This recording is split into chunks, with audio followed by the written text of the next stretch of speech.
Okay, I'm just gonna get this out there. There are definite spoilers in this video. So, if you haven't seen Psycho 1, 2, 3, or 4, watch them, then come back.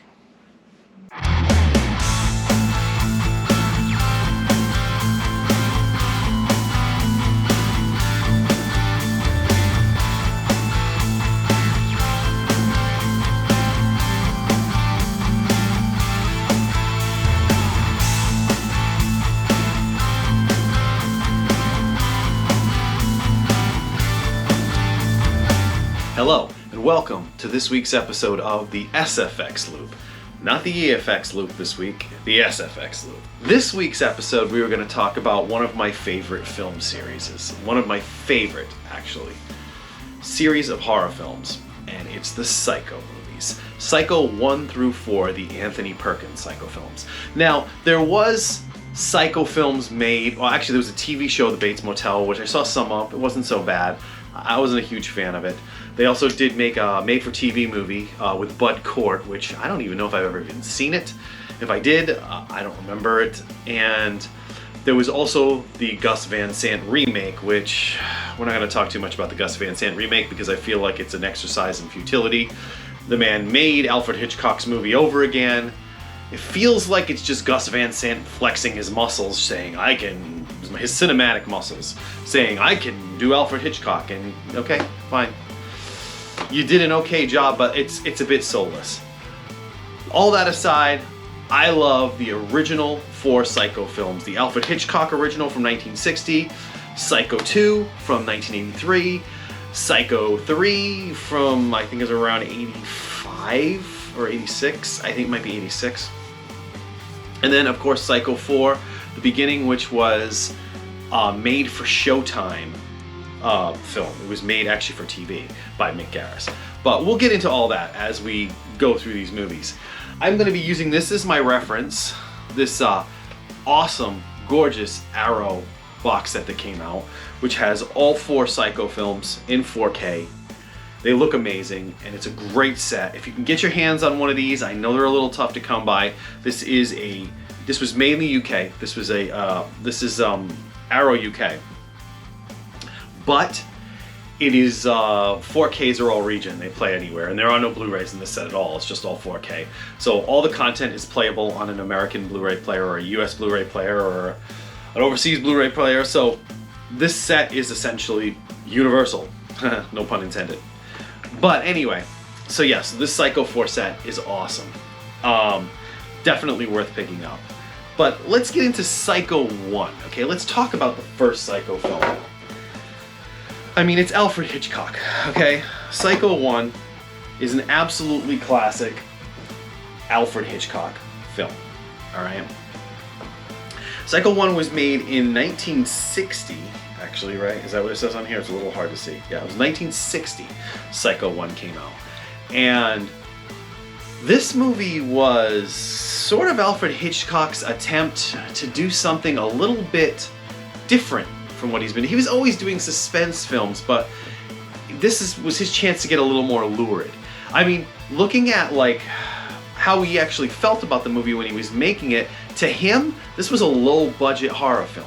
Like, he shot this movie in black and white with the TV crew from Alfred Hitchcock Presents. So he was looking at this like an elongated episode of Alfred Hitchcock Presents.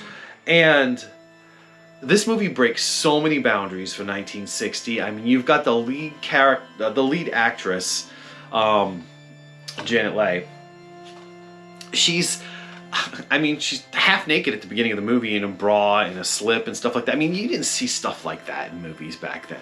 And the fact that the lead actress in this film makes it halfway through the film, the fact that Scream kind of copied this idea, the movie Scream from the 90s, used the idea of taking a big famous actress, having her in like a short portion of the movie, and then she gets killed off.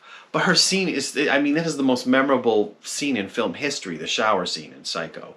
I mean, I love this movie. This is a great movie. I'm not going to spend an awful lot of time on the original Psycho because, I mean, you can go into like crazy film historian territory talking about the original Psycho. I mean, there is so much to talk about when it comes to Psycho. I mean, Brian De Palma based his entire career on this movie and Alfred Hitchcock's style, so to speak. I mean, but 1960, Psycho, Anthony Perkins, first time playing the role of Norman Bates, which he reprised in Psycho 2, 3, and 4. And, I mean, Anthony Perkins is Norman Bates. Anthony Perkins, he played that character so well. It's an oddly likable character. You like this guy even though you know he's the killer.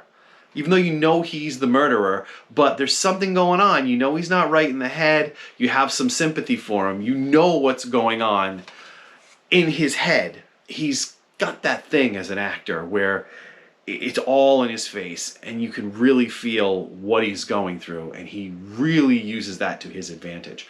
But yeah, this is an amazing movie. I mean, there's not much to say about it. Alfred Hitchcock, 1960, Psycho. Psycho is awesome. And I always like one thing I like about the stories that I've heard based on this movie is that I like how when this movie premiered, there were ads basically like telling people don't spoil the ending, and that they wouldn't let people in after like the first 10 minutes or something of the movie because they didn't want to interrupt the flow of the film, just in case, because they knew that Janet Leigh's character is gonna die. You know, she really, like, halfway through the movie she dies, but that she's technically the beginning portion of the movie, so they wanted people in there when the movie started. Like, you couldn't show up late to this film. This was a film that, like, you weren't let into the theater if you showed up late. Maybe on later reissues of the film they let people show up late, but during the original run of this movie, when it premiered, that was how they handled it. That was like their shtick, you know, because it was always like a thing back then, like almost like a carnival atmosphere on how to present a film and something along those lines. But yeah, this release is awesome. This is the same exact disc as the Universal release that came out in the United States. So this is the Universal 4K for Psycho.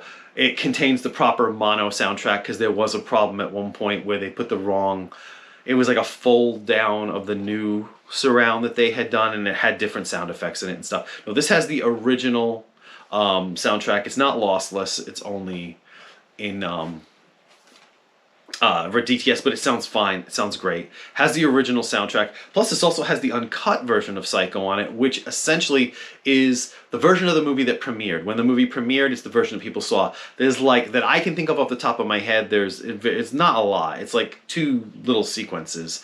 One where after the death of Janet Leigh in the shower, it shows Norman Bates washing the blood off his hands, and then there's later when the investigator Arbogast gets stabbed in Norman's house.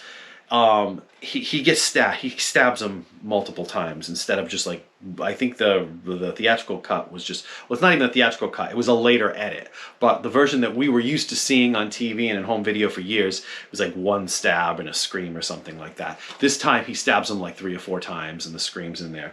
But yeah, that's all I know about the extra footage in the uncut version. I think that's actually all there is. But Psycho 1, awesome. Now let's get into the ones that I really want to talk about. One of my favorite horror sequels of all time is Psycho 2. I absolutely love this movie. I've seen this movie so many times growing up. This is just a perfect follow-up or sequel to a movie. This came out in 1983. Think about that, okay? This was 23 years, although they say 20, I think it says 22 years, right? It says it's 22 years later. So it's 22 years later, and it really was 22 years later from when the original Psycho premiered. And Psycho 2 is awesome. It's a great freaking follow-up. You get Anthony Perkins reprising his role as Norman Bates. And I mean, he's great in the role, but there's this pathos to him because it's all about Norman Bates trying to come back into his regular life, but there's you get the Lila Loomis character from the first Psycho. Her sister was killed, and then she investigates it in the end of the original Psycho. Well, she comes back, and basically what it is she's not happy with the fact that Norman Bates is getting let out of prison. So her and her daughter, Meg Tilly, Norman Bates does not know that Meg Tilly is the daughter of Lila Loomis. You don't know that right away. That's something that you find out as the movie goes on. Basically, they're trying to drive Norman crazy again so that he'll get locked back up. But amidst all that, there's these murders going on that are being done by yet another character who turns out to supposedly be, at least at this point in the mythology and the story, Norman's real mother. Or it was Norman's mother's sister. It's a little confusing, but it's not confusing in the movie when you're watching it. It's laid out pretty clear, and this movie is made perfect. This was made by a guy named Richard Franklin. He was an Australian director, and he directed a movie called Road Games with Jamie Lee Curtis, which is a pretty good movie. It's a decent little suspense film, and it's her and Stacy Keach in this movie called Road Games, and I don't know, he was a big aficionado of Alfred Hitchcock. He was a fan of Alfred Hitchcock. He was very into Alfred Hitchcock movies, and he was brought in to direct it. It was written by Tom Holland, who plays a small role as a police officer in the film, actually, as well. Tom Holland went on to do some of the most classic 80s horror movies. I mean, Tom Holland he made freaking Child's Play, for Christ's sake. He's responsible for Chucky, Tom Holland. Tom Holland also made Fright Night, which was like one of the most classic 80s horror films. Like, these are big-time cult 80s horror movies. I mean, Tom Holland was a name to be reckoned with in the 80s. But he wrote this. This is one of his early scripts that he wrote for a film, and it was directed by Richard Franklin. And I mean, this movie's just perfect. There's not much I can say about this other than it's just perfect, and I love this movie. I've seen it so many times, but it's got that style. There's this thing about early 80s movies. There's this look. I want to call it almost like a Spielbergian type look to films, because that's what I associated with, because I was a big Spielberg fan.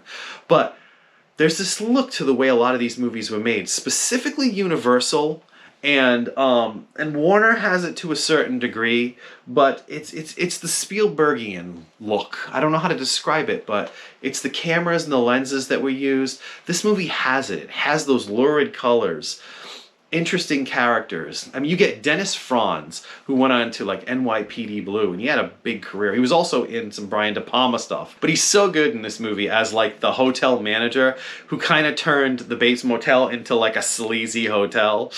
And so Norman comes back and he takes control over it, and he ends up firing the guy. Yeah. Yeah. So, I mean, there's a lot. Meg Tilly is awesome in this movie. Her character is great. Apparently, on the set while they were filming this movie, her and Anthony Perkins, I guess she was okay with it for the most part, because it was a new experience for her, because she was a new actress. But Anthony Perkins, for some reason, didn't want her playing the character, wasn't comfortable with it, and he tried to get her fired a couple times from the set. I mean, there was definite tension between them, and it kind of shows in the film. They said specifically there's a sequence where he's giving her a sandwich in the house when she first comes to stay with him, and I guess there was some tension on the set during that scene. You can kind of see it between the actors while you're watching the film.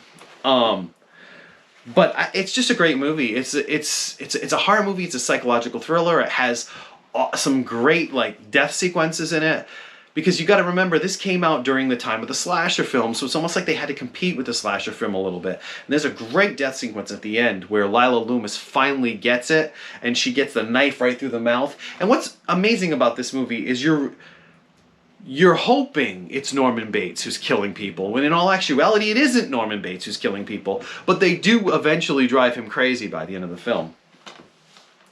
But yeah, you're hoping for it, and when Lila Loomis gets it, her character is kind of despicable in this movie, and you kind of want her to get it, but it's awesome. Like, she gets this knife right through the mouth where it's almost like, shut up. You know what I mean? And they I don't know, there's so much symbolism, and the movie was so well made, and it's just a great film. Now, I do want to talk about this release in particular, because there's some kind of controversy going on around this release, and The opening title shot of Psycho, it says Anthony Perkins in, and it says Psycho 2. There's this weird screw up with the dissolve from the house to the title. Actually, it's mainly on Anthony Perkins' title. It's like, it's, being an editor, I can tell by looking at it, it's a cross dissolve from two different sources. They used a different source for the opening, and then they went into the more restored 4K footage for the house in color for the rest of the credits. I don't know why they did that. I have no reason or answer for that. But you can tell that it's a slight cross dissolve from that original black and white at the beginning into the house, and they didn't get it right. You have to see it to know what I'm talking about. Honestly, it's so quick that I kind of don't care. I do and I don't, because I love this movie and I wish it didn't have that. And if Arrow does a replacement, or maybe this gets put out by Scream Factory and they fix it, I don't know, I'll decide what I'm going to do yet. But this set is amazing, and I'm not really going to worry too much about it. But I figured it's worth mentioning because it is an issue with this set right now, and some people are up in arms over it. Plus, they also use some, it looked like they used the interpositive for like 1 or 2 scenes in the movie, so the quality changes, but I mean, the movie looks great. It's an awesome transfer. I'm not too worried about it. But now let's move on to Psycho 3. Now this was directed by Anthony Perkins. The story has it, after Psycho 2, Anthony Perkins, it took a while for him to get paid, and he was having problems getting paid from Universal, and basically what happened is he finally got paid, and then all of a sudden they show up, and the movie Psycho 2 was such a success that they're like, hey, let's make another one, and they contact Anthony Perkins, and Anthony Perkins basically says, fine, I'll do it if you let me direct it. So he got to direct Psycho 3, which is an awesome movie. Psycho 3 is an anomaly, and I gotta say, I've always been a huge fan of this film. It's hard for me. Psycho 2 and Psycho 3 I love them almost equally, because this is just a straight up slasher film, but it harkens back to the original Psycho a lot. And Anthony Perkins directed this with this sly sense of like, this sly, almost like comedic sense to it, where he plays Norman Bates with a kind of like a wink wink at the camera almost, in a sense. But not super obviously, but it's there.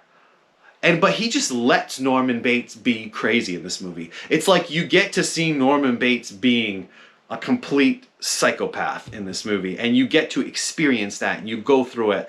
And as the movie goes on, it's almost like Norman Bates has to get put through the same things his character that he put through some of the murderers, his victims, in the previous films. And it's like, it's such a cool movie. I mean, any movie that starts off on a dark screen with a nun screaming, "There is no God," as like the very first line on a black screen, and then you get a nun who accidentally kills another nun, and she's just off on her own, and like she ends up being the love interest of Norman Bates throughout this movie. I mean, it's just such a crazy movie. Jeff Fahey is in this film, and he plays this character called Duke, who's like this he's just a despicable human being. He's not a good person at all.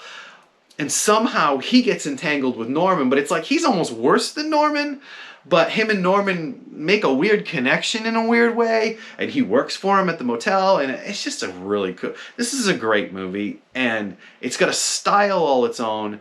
It's very much of its time in that it's violent. It's an 80s violent horror film, but there's a lot of wink wink, and there's a lot of like very specifically set up stylized shots in the film. Probably very much like, there's the Alfred Hitchcock influence right there. Apparently Anthony Perkins loved making this film, and most of the people who worked with him on the set said it was just a great time, and he was really into it, and everything about it was, they were just being very creative and trying to make a really cool horror movie. Jeff Fahey tells this really cool story from the set of Grindhouse, when he was making Grindhouse with Quentin Tarantino and Robert Rodriguez. He said that he was sitting there, it was after a take or after they had done some filming. Robert Rodriguez was doing his own thing. He said, and Quentin just came over and sat right next to him and just started quoting his dialogue from Psycho 3 back at him. And he said at first he didn't even realize that's what he was doing. He just kind of like, what? He didn't remember it at first, but then he realized what Quentin was doing. He said then Robert Rodriguez pulled his chair over and the two of them started trading dialogue from Psycho 3. Jeff Fahey's dialogue as the character of Duke, back and forth, and he just kind of sat there and laughed, and he was like, wow. He's like, it really shows you how this movie is remembered by a certain generation. This movie, I mean, this was the VHS era. This is when we used to go rent horror movies all the time, and this was there. It was one of those movies that you rented, you know? This movie came out in 1986, and yeah, I mean, this is like, I didn't obviously see this in 86. I saw this later when I got more into horror films, but I had seen Psycho 2 when I was younger because they had shown Psycho 2 on TV, and I liked Psycho 2. I think even before I was really into horror films, I liked Psycho 2. And I saw this, because this used to be on like cable. I think they showed it on Cinemax or something like that when I was older. And yeah, and I've always loved this movie. I love the style of this movie. I love the luridness of this film. I love the fact that it's this weird little violent entry in the Psycho series, and you get to see Norman Bates being Norman Bates at like his full like psychoness, you know. So it's pretty awesome in that way. Now we move on to one of the more controversial choices of this actual series of movies is Psycho 4: The Beginning. This movie was made for Showtime. It was a made-for-TV horror film. But, I mean, they shot it on the Universal backlot with the house. They got Anthony Perkins involved in it. I think he wanted to direct it, but he didn't end up getting to direct it. And Mick Garris, who's done so much stuff. Mick Garris is like, his name is just synonymous with horror. He was responsible for the Masters of Horror TV series and all that stuff. These have these, what they call Masters of Horror dinners, where they used to get like, you know, Wes Craven, Tobe Hooper, George Romero. They'd all get together and just, you know, have a dinner and talk and whatnot. And Mick Garris was the one who made that all possible. He had done a bunch of stuff, like Mick Garris. Mostly TV though. Mick Garris was always kind of involved with like TV horror, but he had made a movie called Sleepwalkers. I'm not sure if that was after this, I think though. He had done some other stuff too. He became a known name in the horror movie genre. I think because he did quite a few made-for-TV horror films kind of following this. Like this probably would have been the first of those made-for-TV horror films that Mick Garris was involved in. But Psycho 4: The Beginning, this movie came out in 1990. And I'm not sure if I saw this when it originally aired. I think I did. I think I had Showtime at this period in time and I actually watched it. If I didn't, my friend Peter Lambert, who I was hanging out with all the time, his mother used to record everything off cable. She probably recorded it and we watched it together, and I got to see it that way. I've always known of this movie, and I always liked this movie. It's very interesting because you've got Henry Thomas from E.T. fame, basically. This is his first adult role where he was playing the young Norman Bates, and he's an awesome in this. And Olivia Hussey plays Norma Bates, and she's awesome in this. I mean, Olivia Hussey, to me, I know her from Black Christmas. She's also very famous from Romeo and Juliet, the Zeffirelli film from the 70s. But to me, it's Black Christmas.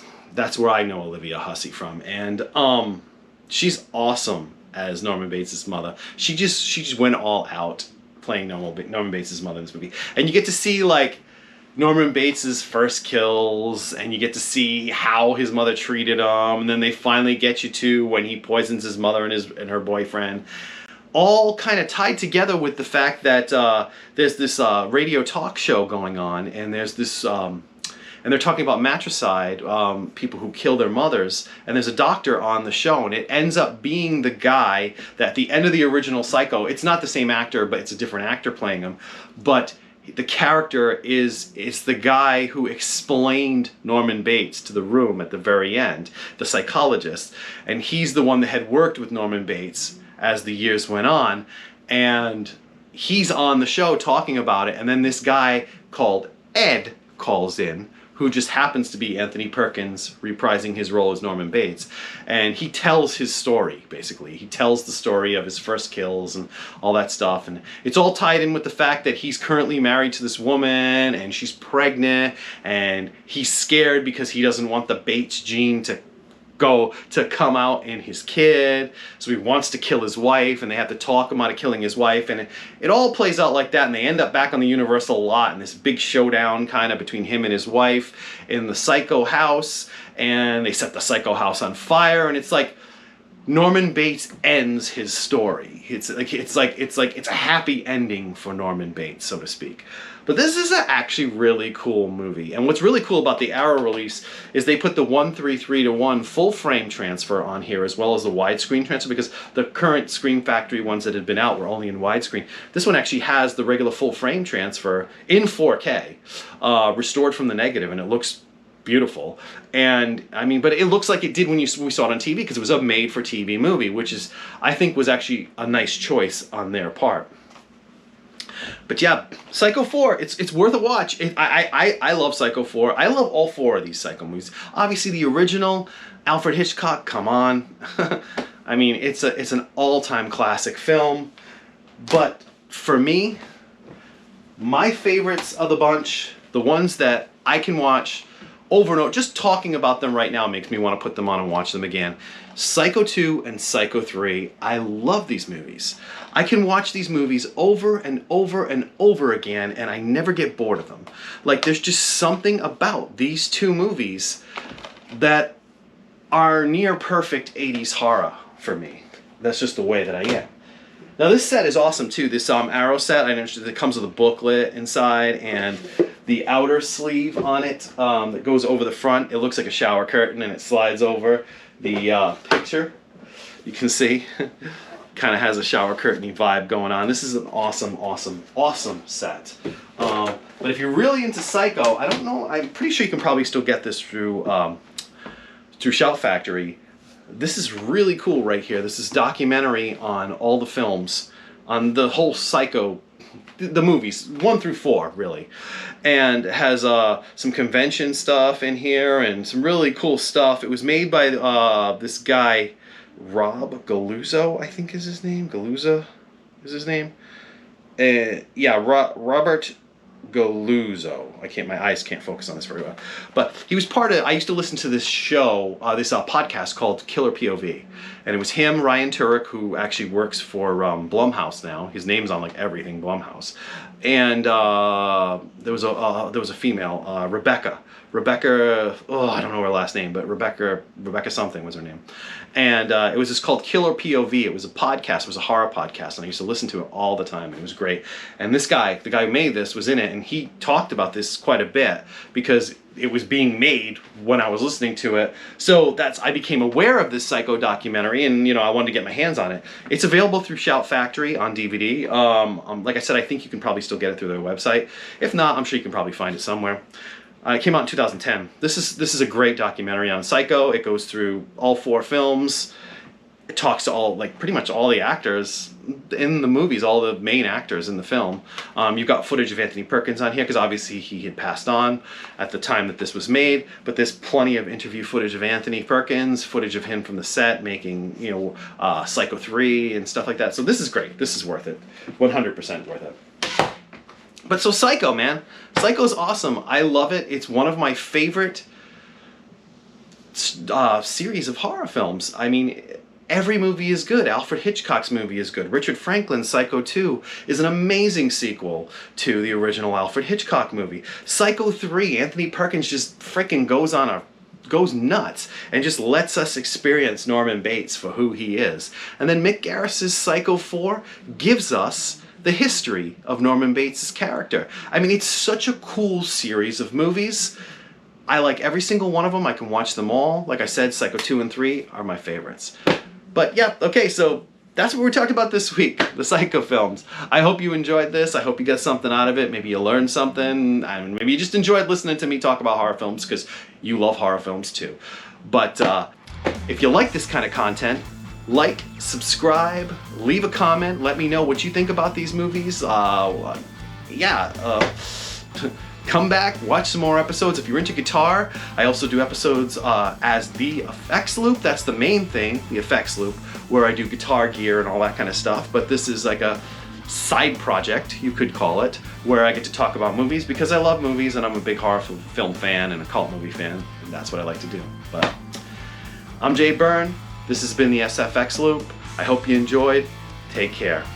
Oh, and remember, we all go a little mad sometimes.